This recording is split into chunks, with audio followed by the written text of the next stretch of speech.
नमस्कार मित्रहो, मी गार्गी. माझ्या शब्द निरंतराच्या प्रवासात तुम्हा सर्वांचं मनापासून स्वागत. चिदंबली सरांनी लिहिलेल्या पाखर माया या पुस्तकाचा परिचय मी आपल्याला करून दिला होता. आज त्याच पुस्तकातील एक छानसा लेख आपण सोबत अभ्यासू. ओल्या रानाचा नाद.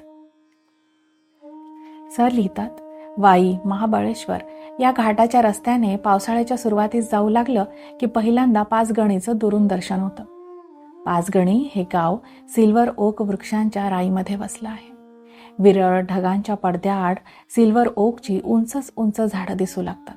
काळपट रंगाचे सरळसोट बुंधे, त्यावर एकही फांदी नाही आणि शेवटी हिरवं छत. वाऱ्यामुळे हिरव्या पानांच्या पाठी चांदीसारख्या चमकत असतात. पाचगणीपासून 9-10 किलोमीटर अंतरावर हिरव्यागार जंगलाला सुरुवात होते.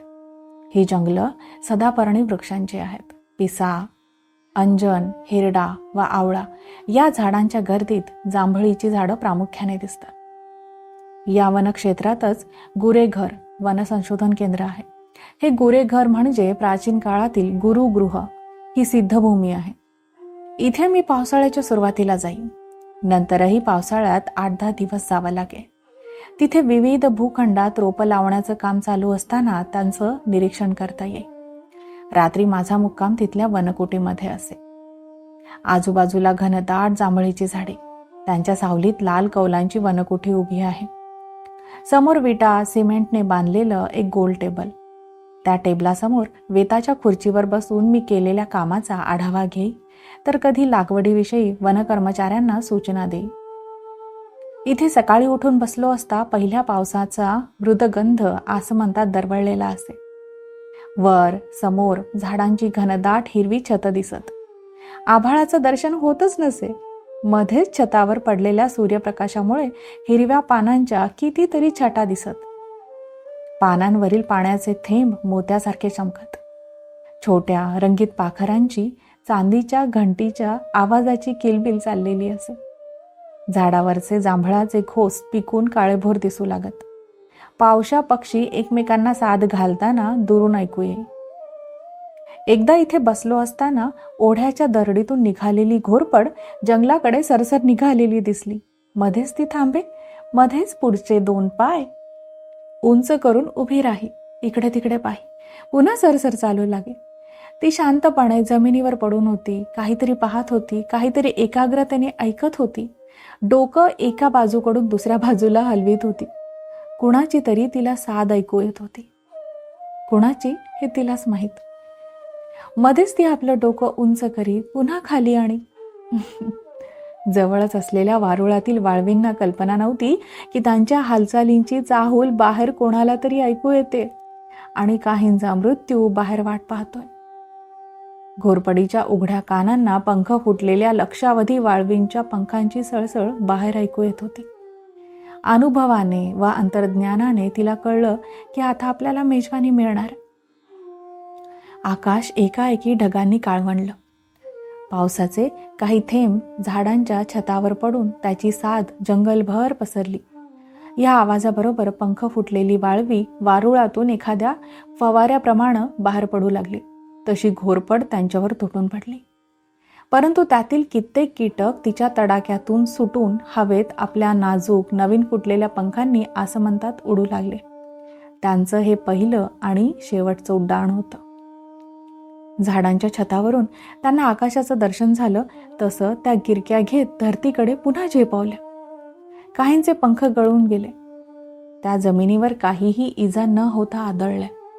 बाकीच्या सहज उडत खाली आल्या. चपळ हालचालीने त्यांचेही पंख जडून गेले. जिकडे तिकडे त्यांच्या पंखांचा खच पसरला. त्या पंखांच्या ढिगाऱ्यात त्यांनी जुगण्यासाठी आसरा घेतला. एकटी घोरपडच तिथे मेजवानी करीत नव्हती. थोड्याच वेळात तिथे कोतवाल आले. 7 बहिणींचे थवे किलकिलू लागले. आकाशातून आभोळ्या झाडांच्या छताछतातून सहज उतरल्या. पावशा व कोकिळही हजर झाले. हा सारा पक्षीगण त्या वाळवीवर तुटून पडला. निसर्गाने या असहाय वाळवींना कसलंही संरक्षणाचं कवच दिलेलं नाही. माद्या धडपडत मातीच्या आश्रयाला गेल्या. त्यांच्या मागोमाग नर गेले.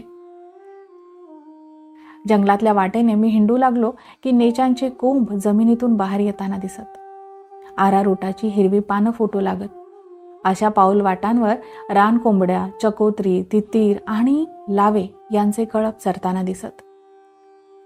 माझी चाहूल लागताच कारवीच्या झुडपात दिसेनासे होत.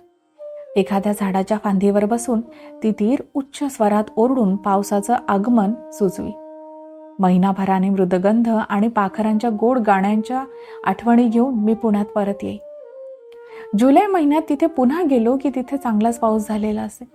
असा पाऊस पडू लागला की मला वनकुटीत बसून राहणं शक्य होत नसे. अंगामध्ये रेनकोट व पायात गमबूट चढवून मी जंगलाची वाट धरी.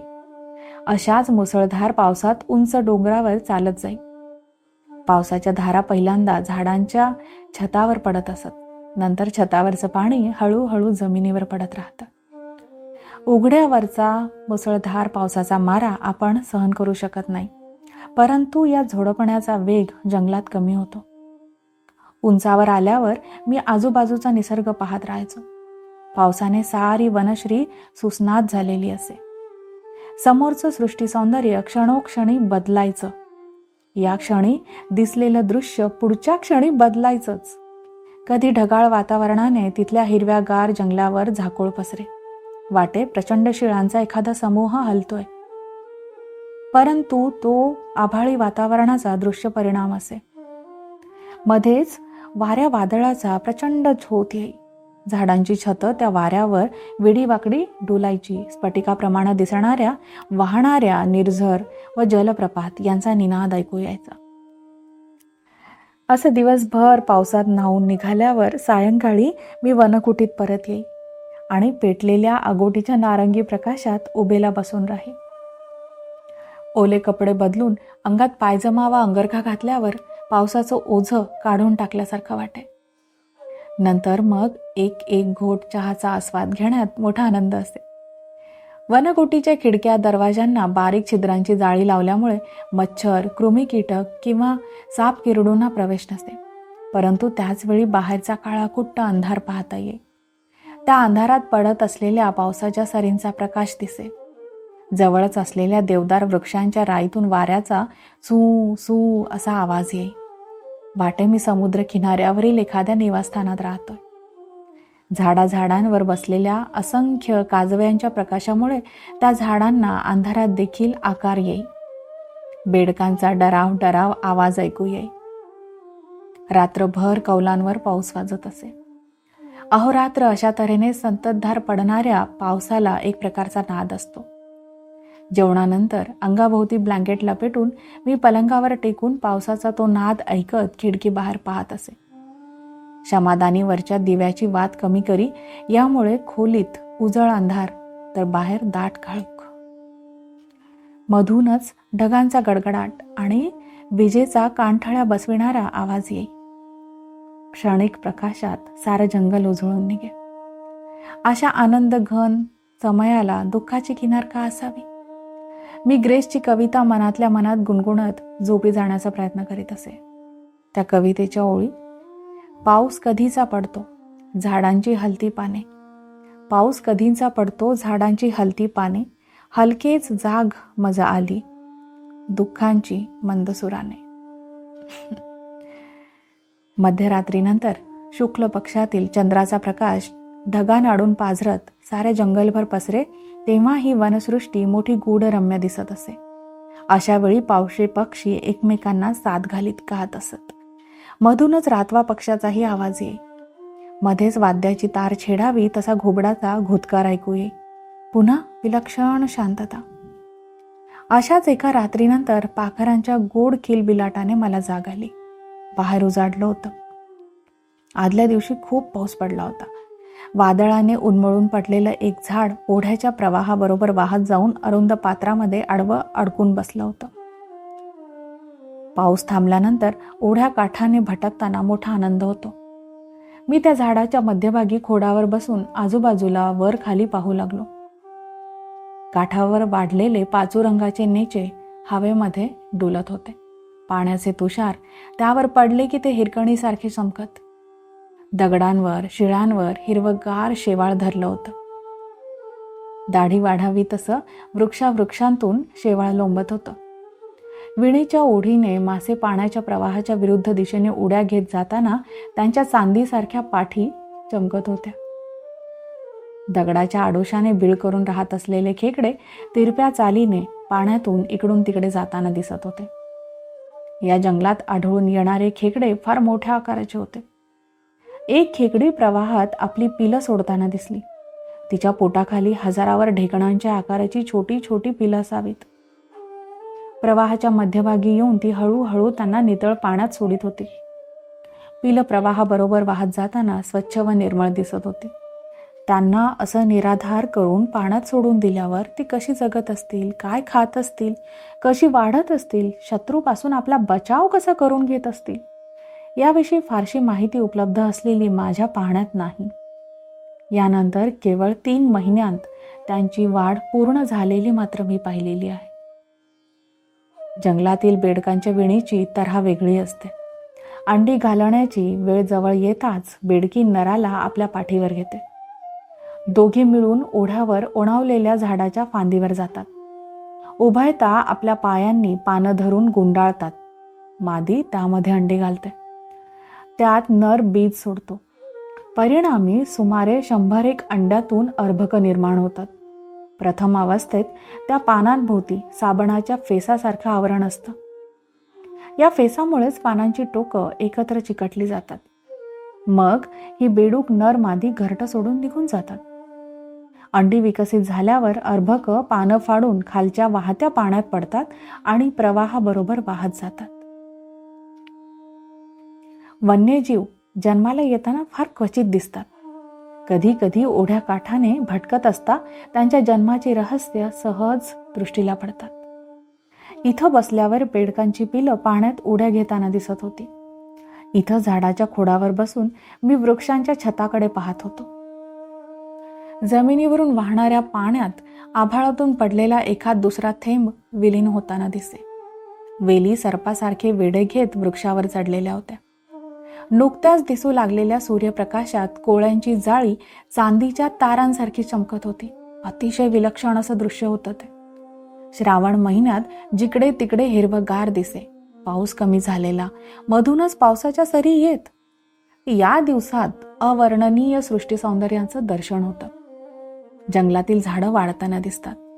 कधीतरी अनेक वर्षांपूर्वी बालकवी ठोंबरे या जंगलामध्ये भटकताना त्यांना मराठी साहित्यात अजरामर झालेली फुलराणी ही कविता स्फुरली. हिरवे हिरवे गार गालीचे हरित तृणाच्या मखमालीचे, त्या सुंदर मखमालीवरती फुलराणी ही खेळत होती. या दिवसात जंगलातील खडकाळ वाटांनी फिरण्यात मोठी मजा असते. जंगलं नेहमीच सुरक्षित नसतात. पावसाळ्यात जंगलातली भटकंती कधी कधी जीवघेणीही असते. इतर क्षेत्रांपेक्षा जंगलं विजेला अधिक आकर्षित करतात. प्रचंड वेगाने वाहत असलेल्या प्रवाहात तुमचे पाय क्षणभरही तळाला लागत नाहीत.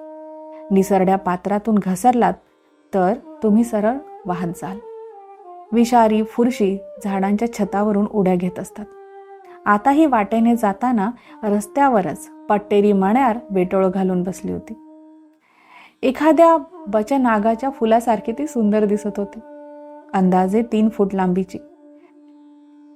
तिच्या अंगाभोवती गोलाकार काळे आणि पिवळे जर्द पट्टे होते. मण्यार सहसा दंश करीत नाही, परंतु चावली तर या महासर्पाच्या विषावर इलाज नाही. माझी चाहूल लागताच ती फुलवातीसारखं डोकं वर काढून झुडपाकडे सरपटत निघून गेली. पण म्हणून पावसाळ्यात जंगलात जाऊ नये असं नव्हे. वर्षा ऋतूत जंगलाचं एक आगळं वेगळं सौंदर्य दिसतं, जे एरवी कधीही अनुभवता येत नाही. पायांची चेहऱ्या इतकीच काळजी घेऊन जागृतपणे वनभ्रमण केलं तर ते अत्यंत फलदायी ठरतं. संत कबीर यांनी एका ठिकाणी म्हटलं आहे ना, जिन जागा तीन माणिक पाया. अशा वेळी त्याची आठवण होते आणि मन सुखावतं. मित्रहो, सुंदर आहे ना लेख. या ठिकाणी सर हा छानसा लेख संपवतात. पावसाचं इतकं सुंदर वर्णन मी खरंच यापूर्वी नव्हतं वाचलं.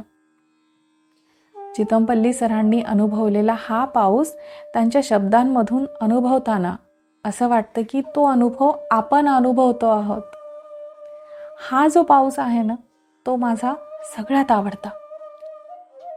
तुम्हाला हा अनुभव कसा वाटला हे मला नक्की कळवा.